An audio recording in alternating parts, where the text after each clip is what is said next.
पैसा पैसा एक ऐसी चीज़ है जिसे हम अपने साथ ऊपर नहीं ले जा सकते। पैसा एक ऐसी चीज़ है जिसे अपने साथ ऊपर नहीं ले जा सकते, फिर भी पैसे की कामना सभी को होती है। पैसा एक ऐसी चीज़ है जिसे अपने साथ ऊपर नहीं ले जा सकते, परंतु पैसा ये बोलता है कि जब तक मैं तेरे साथ हूँ तू ऊपर ही रहेगा। जब तक पैसा आदमी की जेब में तब तक आदमी ऊपर ही रहेगा। साथियों नमस्कार, मैं डॉक्टर गौरव भारद्वाज आपका अपने YouTube चैनल में स्वागत करता हूं, अभिनंदन करता हूं। आज मैं आपको जो अपनी वीडियो बना रहा हूं इसमें मैं बताने वाला हूं आपको अक्षय तृतीया के बारे में। अक्षय तृतीया के दिन क्या करें जिससे कि आपको धन की प्राप्ति हो, धन का लाभ हो। अक्षय तृतीया का क्या शुभ मुहूर्त रहेगा, किस दिन अक्षय तृतीया है इस वर्ष, कैसे पूजन करें, क्या करने से आपको लाभ की प्राप्ति होगी। साथियों सबसे पहले अक्षय तृतीया, इस शब्द को समझिए। अक्षय तृतीया क्या होता है? अक्षय तृतीया क्यों बोलते हैं इसे अक्षय तृतीया? अक्षय का मतलब है जिसका क्षय ना हो, जिसकी कभी क्षति ना हो सके। ये इतना शुभ दिन होता है कि इस दिन आप कोई भी कार्य कर लें। कुछ लोग इस दिन गोल्ड खरीदते हैं कि वो गोल्ड हमेशा निरंतर परिवार में बना रहे। इस दिन आप कुछ भी कार्य कर लें, उसकी क्षति नहीं होगी, उसमें निरंतर बढ़ोतरी ही होगी। अब गोल्ड खरीदने से तो गोल्ड आपका घर पे रखा रहेगा, वो कभी हानि नहीं होगी इस गोल्ड की। परंतु ऐसा क्या करें कि जो निरंतर बढ़ोतरी होती रहे, परिवार में निरंतर पैसा आता रहे। आज मैं आपको वो सारी चीज़ें अपनी इस वीडियो में बताने वाला हूँ। क्या क्या हमें नहीं करना चाहिए वो आपको बताने वाला हूँ। साथियों सबसे पहले तो मैंने अक्षय के बारे में बताया। अक्षय तृतीया के दिन क्या क्या हुआ था, क्यों इसे इतना शुभ माना जाता है। साथियों इस दिन त्रेता युग का प्रारंभ हुआ था। साथियों इसी दिन माँ गंगा का धरती पर अवतरण हुआ था। ये इतना शुभ मुहूर्त है, माँ गंगा धरती पर आई, समस्त पापों को दूर कर दिया। इसी दिन भगवान परशुराम का भी जन्म हुआ था, अक्षय तृतीया के दिन। इसीलिए भगवान परशुराम चिरंजीवी भी हैं। भगवान परशुराम को चिरंजीवी भी कहा जाता है। भगवान परशुराम अभी भी इस धरती पर मौजूद हैं, चिरंजीवी भगवान परशुराम। अक्षय तृतीया का मुहूर्त इतना शुभ होता है, इतना अच्छा होता है कि जब अक्षय तृतीया आती है तो लोग इसे अबूझ मुहूर्त के रूप में जानते हैं कि भाई अबूझ मुहूर्त है, इस दिन आप कुछ भी शुभ काम कार्य कर सकते हैं। गृह प्रवेश, बच्चे का नामकरण, शादियों का इस टाइम पे बहुत विशेष योग होता है। लोगों का मानना ये होता है कि जो इस दिन शादी करा दी वो सक्सेसफुल होगी ही होगी, उस शादी में कोई अड़चन नहीं आ सकती। ये इतना अबूझ मुहूर्त होता है, आप इस दिन कोई भी शुभ कार्य कर सकते हैं बिना झिझक के, बिना सोचे हुए। इतना शुभ मुहूर्त होता है। अब साथियों बात आती है कि पैसे की, जहाँ से हमने शुरू किया था, या अपने परिवार की सुख शांति की, या अपने परिवार में निरंतर बढ़ोतरी करने के लिए हम क्या करें। सबसे पहले अक्षय तृतीया इस वर्ष 2021 में 14 मई को मनाई जाएगी। 14 मई को है। 14 मई को सुबह 5:40 से 15 मई को सुबह 8:05 तक अक्षय तृतीया है। रोहिणी नक्षत्र रहेगा सुबह 5:44 से। स्थान के अनुसार 5 या 10 मिनट ऊपर नीचे हो सकता है। साथियों अब सबसे ज़्यादा इंपॉर्टेंट चीज़ आती है कि इस दिन हम क्या करें और क्या ना करें। सबसे पहली चीज़ क्या करें साथियों, इस दिन सबसे पहले ब्रह्म मुहूर्त में उठ के स्नान करें। यह दिन भगवान विष्णु और माँ लक्ष्मी का होता है। भगवान विष्णु और माँ लक्ष्मी का पूजन करें। भगवान विष्णु को और माँ लक्ष्मी को पूजन अर्पण करें। भगवान विष्णु को तुलसी के पत्ते अर्पण करें।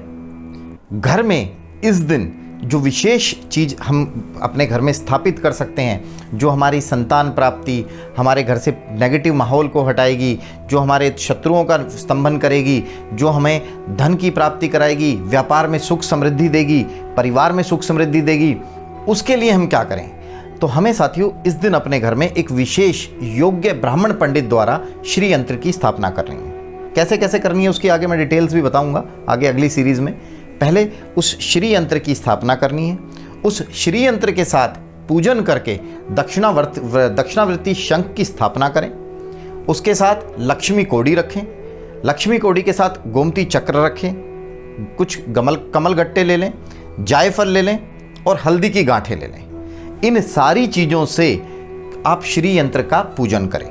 उस श्री यंत्र का पूजन एक योग्य ब्राह्मण द्वारा होना बहुत जरूरी है। मैं दोबारा आपको रिपीट कर रहा हूँ। श्री यंत्र, दक्षिणावर्ती शंख, लक्ष्मी कोड़ी, गोमती चक्र, कमलगट्टा, जायफल और हल्दी की गांठें, ये लेकर हम श्री यंत्र पर पुष्प अर्पित करें, श्री यंत्र का पूजन करें, श्री यंत्र का आराधन करें। अब श्री यंत्र के पूजन में आगे आगे क्या क्या चीज़ें करनी है और उनसे क्या लाभ होते हैं वो मैं आपको बताता हूँ। श्री यंत्र का जब आप पूजन करते हैं तो उस पर सबसे पहले श्री यंत्र का नींबू के रस से अभिषेक करें।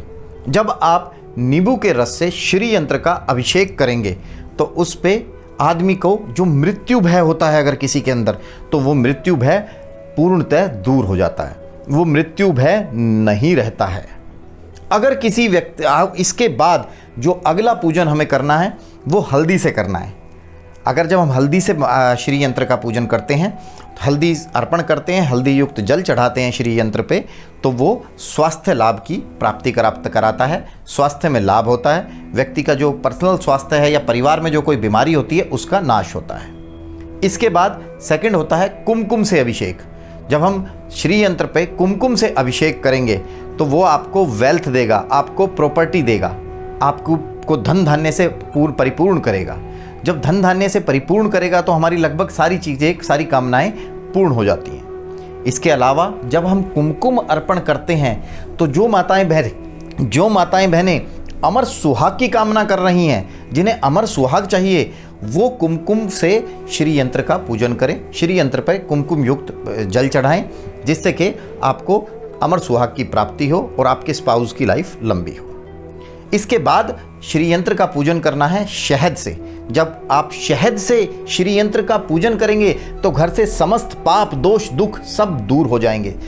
दुखों का नाश करने के लिए सबसे ज़्यादा शहद का पूजन किया जाता है, शहद से श्री यंत्र का पूजन किया जाता है। इससे एक फ़ायदा और होता है, जो घर में छोटे बच्चे होते हैं और वो डर जाते हैं किसी भी समय, और हम अगर अपने घर में एक योग्य पंडित द्वारा श्री यंत्र स्थापित कराते हैं और शहद से उसका पूजन करते हैं तो आपके घर से वो छोटे बच्चों का डरना दूर हो जाएगा और जितनी भी नेगेटिव एनर्जीज़ हैं वो निकल जाएंगी। इसके बाद शुगर, जिसकी हम बात करते हैं, देसी खांड।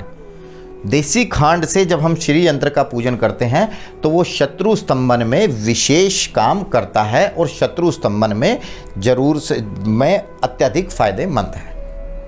इसके बाद दूध से जब हम श्री यंत्र का पूजन करते हैं तो हमारे पूर्व जन्मों के और इस जन्म के जितने भी पाप और कष्ट होते हैं या जितनी हमसे गलतियां हुई होती हैं, जो अज्ञानतावश हमने गलतियां की होती हैं, वो सब की सब दूर हो जाती हैं।